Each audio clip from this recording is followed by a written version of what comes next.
A tale of redemption and forbidden love in the Wild West. What dark secrets lie buried in the scorched sands of New Mexico, where a lone cowboy stumbles upon a young woman bound to a tree, marked by a chilling warning that could unravel his very soul. In the heart of New Mexico's unforgiving wilderness, where the sun blazes as a relentless judge, Calder Wyatt rode with the weary patience of a man who'd long surrendered to solitude. Dust swirled in the wake of his tired mare's hooves, each step a quiet testament to the endless search for a lost herd. Their tracks faded into the parched, fractured earth. Out here, silence was a sacred companion, disturbed only by the soft creak of his saddle, the mournful howl of the wind, and the distant cry of a hawk slicing through the emptiness. Calder cherished this isolation, its stillness, its predictability, its lack of demands. But then a sound pierced the quiet, so faint it could have been a trick of the desert's cruel mirage.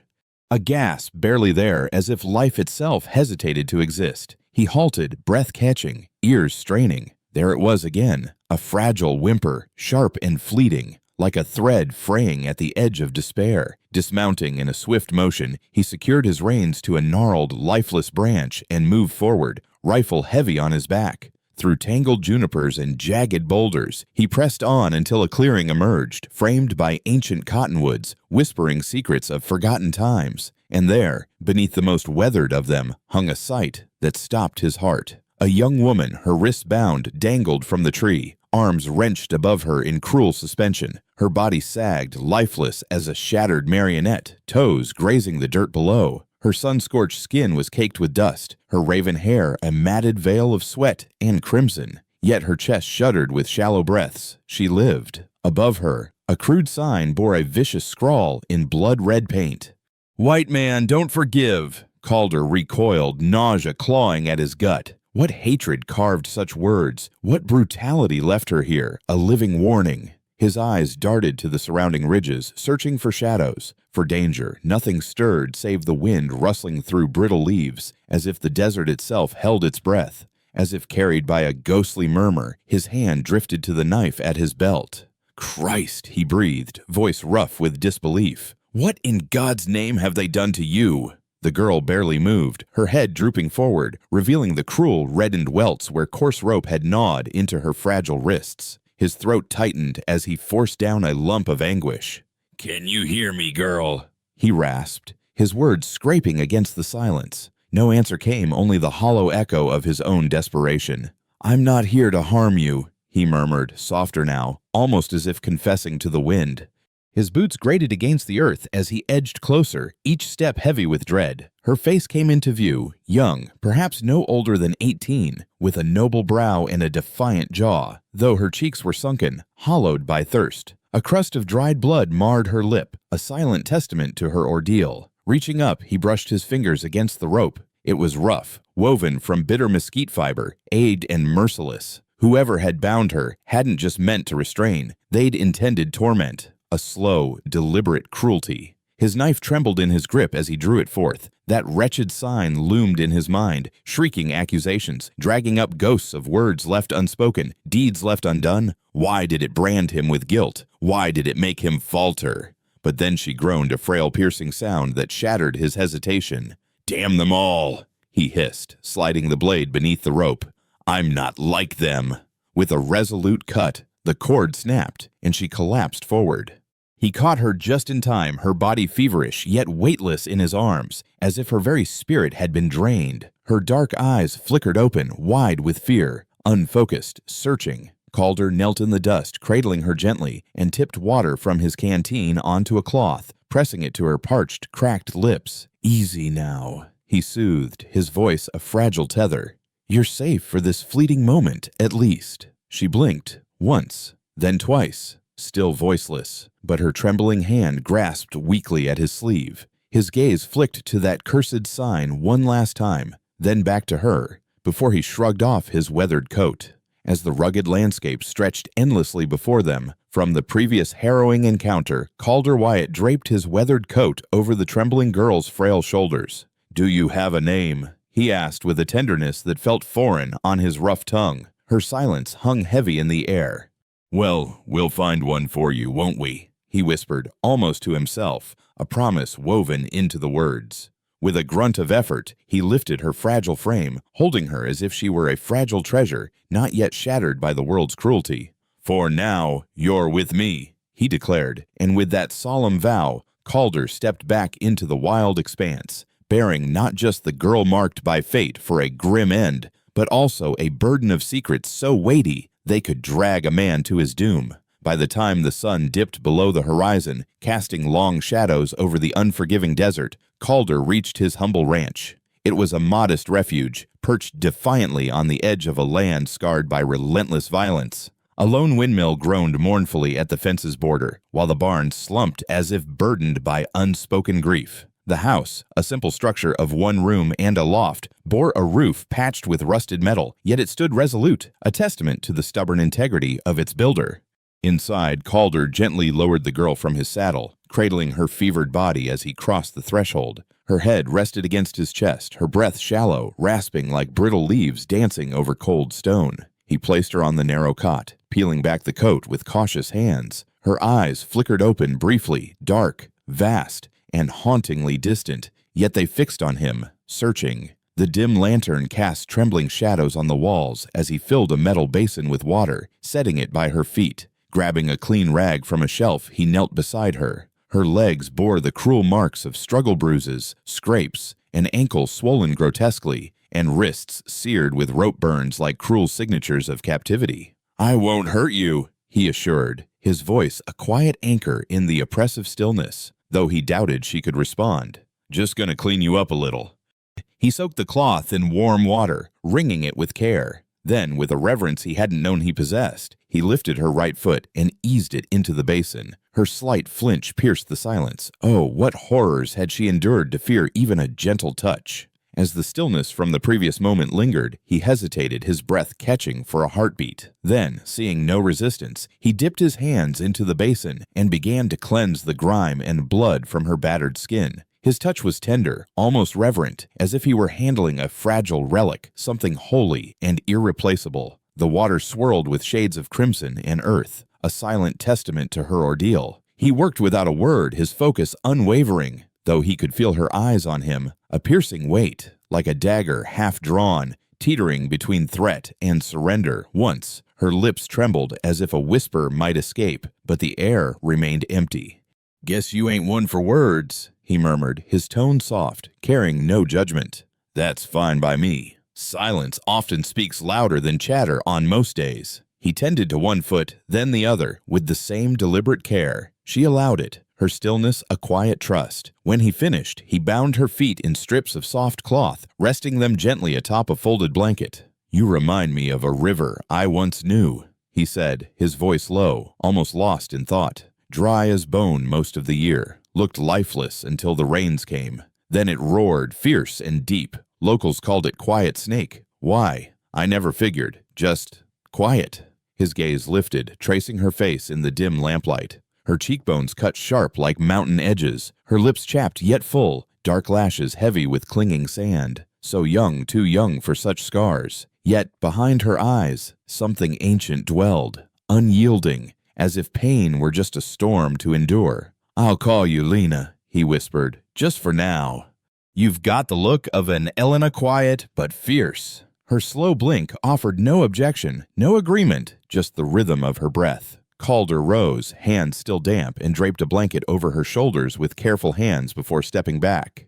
"If hunger gnaws, there's beans. Not much, but it's something." Still she gave no reply. As the weight of the previous moment lingered, he gathered his tattered bedroll and hauled it toward the door with a heavy heart. Tonight, he would bed down by the barn, granting her the solitude she so desperately needed. It felt wrong, intrusive even for a man like him, shadowed by a violent past and haunted by unspoken queries in his gaze, to linger too close. Pausing at the threshold, he cast one final glance over his shoulder. There she lay, her position subtly shifted, eyes shut, lips no longer quivering with silent pain. Beside the cot, the basin rested, stained with the cruel evidence of her suffering. With a quiet resolve, he lifted it, stepped outside, and tipped its contents onto the parched earth, watching the liquid vanish into the greedy soil. Within the cabin, her mind wandered through torment dreams of raging flames, galloping horses, ropes slicing through the heavens, and hands, calloused yet tender, cleansing her wounds with a kindness that demanded nothing in return. The days that unfolded carried the languid pace of desert existence, yet the silence within those walls had transformed. It hung heavy, electric, with an unspoken tension just out of grasp. Lena, as Calder still named her, accepted the meager portions he offered, though her appetite remained frail. Her movements were guarded, eyes ever watchful, her frame taut, like a creature too long confined. She uttered no words, yet he sensed her gaze upon him when she believed herself unseen. Each night, Calder surrendered the cot to her, retreating to the barn with his rifle at his side. He told himself it was for her comfort, but the truth gnawed deeper. Fear gripped him, not of her, but of the storm her presence heralded. That ominous sign on the tree seared his thoughts. "White man, don't forgive." Whoever scrawled those words intended her a slow death, and whoever they were, could they still be closing in? 3 mornings later, his blood ran cold at the sight of a boot print, smaller than his own, fresher and pointed with chilling intent toward the ranch. As the echoes of the previous moment lingered in the air, Calder knelt beside the barn, his fingers tracing the imprint in the unyielding, sun-baked earth. A heel mark, unmistakable military, cavalry. Fresh, barely a few hours old, it whispered of intrusion. Rising with deliberate care, his gaze swept the ridge, finding only the endless dance of sagebrush and the deceptive haze of heat. Who could be lurking beyond that horizon? Inside, Lena remained a statue by the window, cloaked in stillness and silence. She didn't turn as Calder stepped in, though her frame stiffened, a silent signal of unease. "Have you seen anyone?" he ventured, his voice a low rumble. Her response was wordless, only the subtle tightening of the blanket around her shoulders, as if to shield herself from unseen threats. "I reckon we're not alone," Calder muttered, more to the shadows than to her. That night, he dimmed the lantern to a mere flicker and took his post on the porch, rifle resting across his knees like a trusted companion. The wind had fallen silent, leaving the distant wail of coyotes to pierce the dark. Above, stars emerged, ghostly sentinels stirring to life. Inside, Lena was restless, her soft pacing carved slow, endless loops on the wooden floor. Sleep eluded them both. By midday, the horizon birthed a rider, dust trailing behind a chestnut steed like a shroud. The man atop wore the unmistakable blue and gold of the U.S. cavalry, his rifle holstered, hat shadowing a stubbled jaw. Calder descended the porch steps, hand resting deceptively casual on his belt. The soldier reined in, peering down. "You, Wyatt?" "Depends who's asking," Calder replied, steady as stone. "Lieutenant Graham, Dust Hollow Station. We're hunting a fugitive." From his breast pocket, he produced a folded notice, handing it down. Calder unfolded it, already anticipating the face, a rough sketch of a young Apache girl, fierce-eyed, long-haired, branded with "wanted for murder and escape. Dangerous. Reward $50,000. Lifting his gaze, Calder's voice was flat. "Can't say I've seen her." "You certain?" Graham pressed, leaning closer. "Small, quiet, could be injured, could be hiding nearby." What secrets lay behind those searching eyes? As the echoes of the previous encounter lingered in the air, a chilling suspicion gripped Calder's mind. She might have been snatched or saved by some wanderer near the cottonwood flats. He clutched the worn paper a moment longer, its edges fraying under his calloused fingers, before folding it with a sigh and returning it to the soldier. "Ain't seen a soul out here, just jackrabbits and a stubborn old cow that won't heed a word," he muttered, his voice rough as the desert wind. Lieutenant Graham's eyes sharpened, piercing through the haze of dust. "She's no mere runaway, Mr. Wyatt. She's tangled with a brutal band savages, they call them. That mark they left behind, it's a warning, and they mean every stroke of it." Calder's jaw clenched, a silent storm brewing within. "If I catch sight of anything, I'll get word to you," he promised, his tone steady but heavy. The soldier scrutinized him for a heartbeat more, then gave a curt nod and wheeled his horse around. "Make sure you do," he barked, riding off until the dust swallowed his figure whole. Inside, hidden just beyond the tattered curtain, Lena stood like a shadow, having absorbed every word. Her gaze locked on Calder as he stepped in, peeling off his hat and resting it against the doorframe. "They came searching," he said, voice low. "Showed me a paper. Claimed you're wanted." Silence hung between them. Her eyes narrowed, flickering with doubt and wariness. "I told them no. I don't know your past, Lena, and maybe one day you'll share it. But out here, a man chooses his path. I've chosen mine." He turned to the stove, stirring beans long since ready, masking the weight of his words. Behind him she shifted, just a whisper of movement, a faint breath. In that fragile instant, trust nudged the silence open, if only by a sliver. Outside, the afternoon sun dipped low, painting the yard in long, melancholic shadows as the wind hushed its relentless howl. What secrets did this day hold, so eerily still, as if the desert itself paused to listen? Calder settled on the porch, his knife gliding over the whetstone in slow, deliberate rhythms.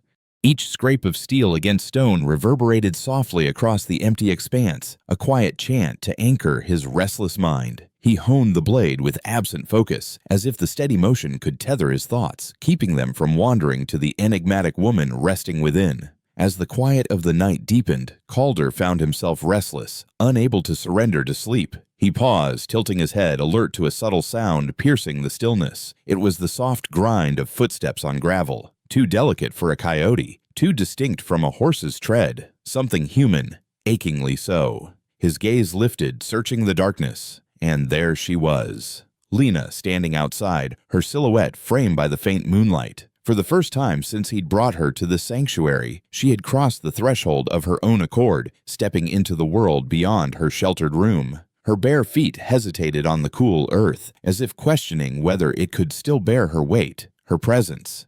The woven blanket he'd left neatly folded by her cot now draped over her shoulders, cascading down her back like a protective shroud, a second skin against the night's chill. She moved with a slow, uneven gait, yet each step carried a quiet determination toward the distant edge of the yard, where the barn loomed like a silent guardian. Calder laid his knife down, holding his breath, unwilling to disrupt this fragile moment. He watched, transfixed. In the dim light, she seemed diminished, almost breakable, yet there was a shift in her bearing, a strength reborn. This was no flight, no desperate escape. This was a reclaiming of something lost. She reached a barren patch of dirt near the barn, swept clean by the relentless wind, and there she knelt, reverently, as if before an altar. The blanket slipped to her elbows as her hand sought purpose. With a stick, she began to etch into the dust, her movements deliberate. Only then did Calder stir, approaching with measured steps, his boots whispering against the ground. He stopped a respectful distance behind her, gazing at her creation. In the dirt, a bird took shape, wings outstretched in mid-flight, yet encircled by flames, a searing crown of torment. The lines were fierce, taut with emotion. Was it breaking free or rising with the fire? The bird pulsed with life and anguish, its wings straining upward in defiance or despair. Calder, who had witnessed the scars of war and the weight of symbols etched in stone, felt the raw power of her silent story unfold before him. Following the haunting echoes of past violence etched into the earth, Calder found himself drawn to a symbol that seemed to pulse with ancient grief. It was not just a mark scratched into the dirt, but a lament, a sacred whisper from a time long buried. He crouched beside Lena, his tone hushed with reverence. "What is this?" he asked, his words barely disturbing the heavy air. Lena's gaze remained fixed on the intricate lines she had drawn, her face an unreadable mask. For an endless moment, silence hung between them, as if she wrestled with whether to unshackle the pain of her memories. At last, her voice broke through, parched and brittle like sun-scorched earth. "Bird in fire," she rasped. "The sign of my people." Calder's eyes stayed on the image, captivated by its raw power. With a trembling stick, she pointed to the heart of the bird. "This belonged to my father, to our bloodline. We painted it on our tents, carved it into branches, always soaring, always aflame." He could sense the strain in her frame, the way her shoulders stiffened, her jaw clenched, as if guarding against an unseen blow. Her words faltered as she pressed on. "They came last spring, soldiers in white coats, told us to leave for a barren, lifeless place. No food, no water, called us a threat." Her hand shook, the stick quivering. "We refused. We stood our ground. We fought." Her voice grew thin, a thread about to snap. "They burned everything. My mother, my brothers, they torched the elders in our tent." Calder's fists tightened, a primal rage stirring deep within. I fled, hid, but they hunted me down, beat me, bound me, branded me a thief for a rifle I never touched." Then she turned, her eyes piercing his with a blazing fury. "I did not steal. I did not kill. I am not the criminal here." Her cry thundered across the desolate expanse. Calder held her gaze, his response steady and resolute. "I believe you."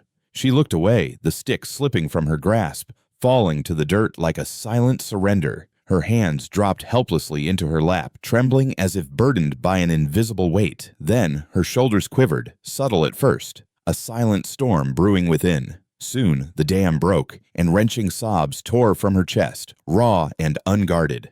She curled into herself, knees drawn tight, arms encircling them as if to hold the fragments of her heart together. Her hair spilled forward, a dark veil shielding her anguish, yet the pain was too vast. It surged out in relentless waves, uncontainable. Calder remained at her side, a stoic sentinel untouched by the urge to offer hollow solace. He made no move to embrace her, spoke no meaningless platitudes. Instead, he extended his hand to the earth beside the fiery bird she had sculpted in her sorrow, pressing his palm into the dirt, fingers splayed wide, as though grounding himself in her grief. It wasn't a touch. It was a silent vow, a witness to her suffering, and she felt it, deep in her bones. Gradually, her ragged breath steadied. She raised her head, face smeared with tears and dust, a map of her torment. Their gazes locked, raw and unguarded, a bridge built in that fleeting moment. "You can call me Lena," she murmured, her voice a fragile thread. Calder nodded, his response rough as weathered stone. "All right then, Lena it is." They lingered in stillness as the sun dipped behind the ridge, the fire in the dirt dimming into twilight, though its ashes-like unspoken truths endured. That night, a mournful wind sighed through the rafters, slipping through the frail walls like a spirit murmuring forgotten names. Calder sat by the hearth, boots discarded, sleeves rolled up, stirring a kettle of beans with quiet focus. Lena stood at the window, arms wrapped around herself, gazing as darkness draped the desert in its somber cloak. The silence between them had softened, no longer a barrier but a tender space, like a shared sigh. Abruptly she turned. "Do you want to know the truth?" Calder's eyes lifted, his spoon halting mid-motion. He gave a single, measured nod, wary of pushing her with words. She approached the table with deliberate steps, settling across from him. Her voice, though hushed, rang with clarity.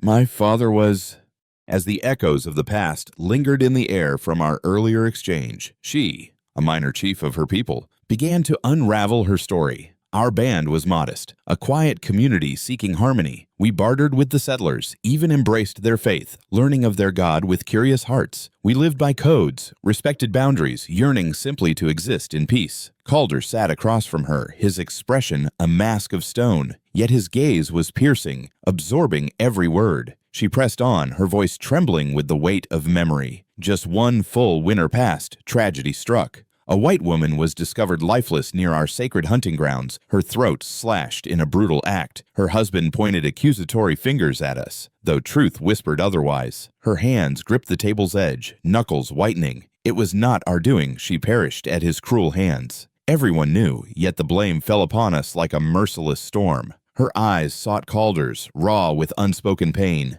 Then came the soldiers, not alone but with ranchers and townsfolk, their rifles gleaming with dread and vengeance. They claimed to deliver justice, but what justice is this? She swallowed, her throat tight with grief. They razed our camp to the ground, murdered my brothers in their sleep. My mother clung to the prayer beads gifted by a priest as she breathed her last. My father, they strung him up on our council pole, a grim symbol of their wrath. Calder's gaze dropped, heavy with the burden of her words. They found me cowering in a hollow tree, a mere child clutching a knife for protection. They wrested it from me, branded me a threat, a seed of revenge. Bound, interrogated, beaten, I was dragged to that cursed tree where you found me, hung like a lure. For whom? Calder rasped, his voice a jagged whisper. For any of us still breathing, still burning with rage, she replied, her eyes locked on his, a quiet plea woven into her question. Why did you save me? He stared back, the fire's crackle a somber witness between them. Because once, he began, his tone hollow. Her brow creased in confusion. My family, Calder confessed, his voice devoid of warmth. Last spring, raiders struck our ranch. Apache, they claimed, or perhaps not. I was hunting, returned to find only ashes. My sister, just 16, wept in the barn. I heard her cries, yet fear held me back. I didn't dare enter. I waited. In the wake of tragedy, her final plea for help lingered in the air, unanswered. She slipped away before rescue could reach her, leaving behind a silence that wasn't merely absence, it was a crushing weight, a burden too heavy to name. Then came Lena's soft, piercing whisper, "You saved me, because you couldn't save her." Calder's nod was slow, laden with unspoken grief. Her gaze bore into him, searching for answers in the lines of his weathered face. "If I had been white, would you still have drawn that knife?" she asked, her voice a fragile thread. Calder rose with deliberate care, circling the table until he stood before her. She tilted her head back, eyes tracing his every expression. His hand, rough with the scars of labor, reached down to cradle her chin with a tenderness that belied its strength. His touch was deliberate, almost reverent. "I don't love skin," he murmured, his voice a low rumble of conviction. "I love what lives beneath it." Her eyes shimmered with unshed tears, a storm held at bay. Reaching for his hand, she pressed her cheek into the warmth of his palm, and in that fragile moment, they gravitated toward each other. Their kiss began as a whisper, tentative and unsure, then deepened, as if they had both been suffocating and only now remembered how to breathe. Her fingers quivered against his chest, his arms enveloped her, a shield against the world. Behind them, the fire crackled gently, casting flickers of light. Later, in the humble kitchen, candlelight danced across ancient wooden beams, their shadows merging on the wall. A silent waltz they had never been taught, but somehow understood. Outside, the desert wind stilled, a rare mercy after days of relentless howling. Within, a quiet healing took root. But morning brought the wind's return, fiercer now, carrying the grit of sand and the faint tang of far-off smoke. Calder felt it deep in his marrow a shift, a warning. He knew the sky's moods too well. A storm loomed, whether born on clouds or the tread of boots. 3 days had passed since that kiss, since unspoken truths burrowed into the quiet between them. Lena, with newfound ease, began to weave herself into the rhythm of the ranch, her hands finding purpose in the daily tasks.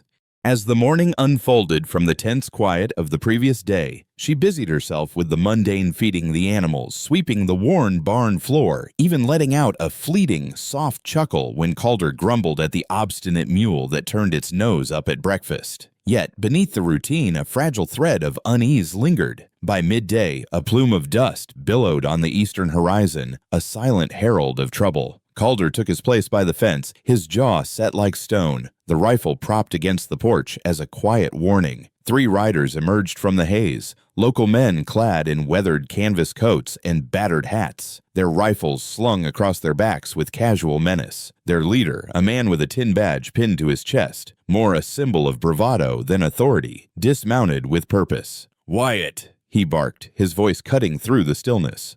"Word is you're sheltering someone who don't belong here." Calder's reply was steady, unshaken. "You hear plenty, Joe." "Doesn't make it fact." Joe Prescott spat into the dirt, his disdain palpable. "A girl, Apache. There's a reward, $50, and the gratitude of every righteous soul west of the pass." Calder's gaze didn't waver. "You rode all this way on a whisper." Prescott's eyes narrowed to slits.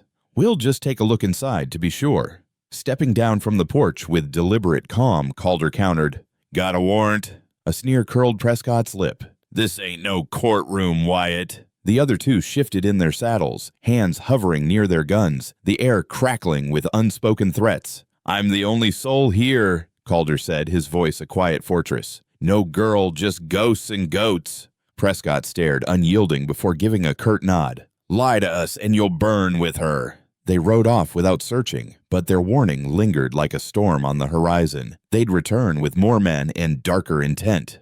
That night, under a sky cloaked in oppressive clouds, Calder sat by the fire behind the barn. In his hands, he held a crude wooden sign, unearthed from its buried past. Faded, yet still legible, its words seethed with old hatred. "White man, don't forgive." How long could such bitterness endure? He gazed at it, lost in the weight of its meaning, as the night pressed in around him. As the echoes of the past lingered in the quiet night, Calder's fingers traced the jagged edges of the hateful words etched into the paper, each stroke a wound reopened. With a resolute breath, he rose and walked to the fire pit, the letter trembling in his grip. No grand gestures, no proclamations, just a silent reckoning. He placed it among the brittle kindling and struck a match, the tiny flame hesitating before surging into a hungry blaze of orange and gold. The fire devoured the venomous words, the wood snapping and curling, as if the malice itself fought to linger in this world.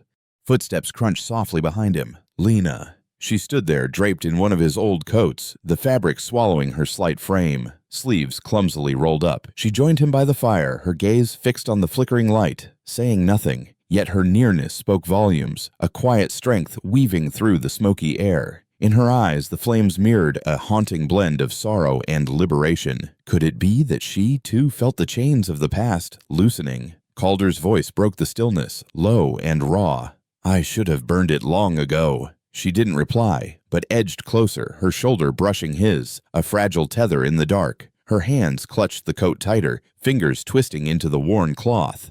"Thank you," she whispered, the words so tender they seemed to hang like a prayer between them. His heart clenched, heavy with grief, yet pulsing with something new as he looked at her.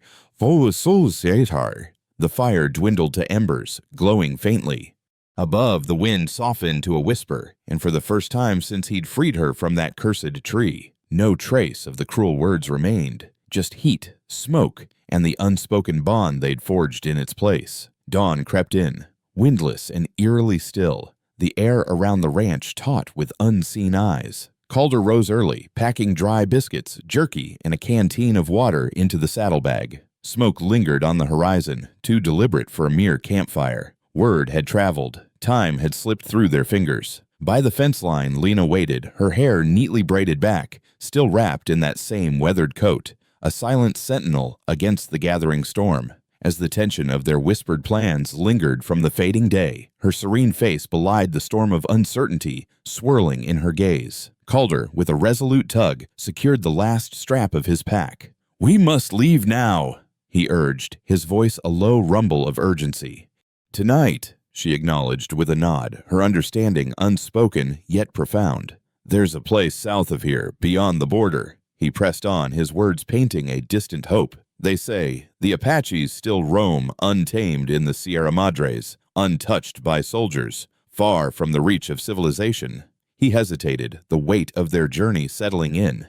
"If we push hard, we can reach it." Lena drew near, so close that he could discern the delicate warmth coloring her cheeks. Her hand found his, gripping it with a fierce determination. His eyes met hers, his voice a fragile murmur. "Will you truly come with me?" She rested her forehead against his chest, her breath a comforting heat through the fabric of his shirt. In a voice broken yet deliberate, she replied, "I want to live. I want to live as your wife." Calder shut his eyes, overwhelmed. Her words struck deeper than any vow ever could.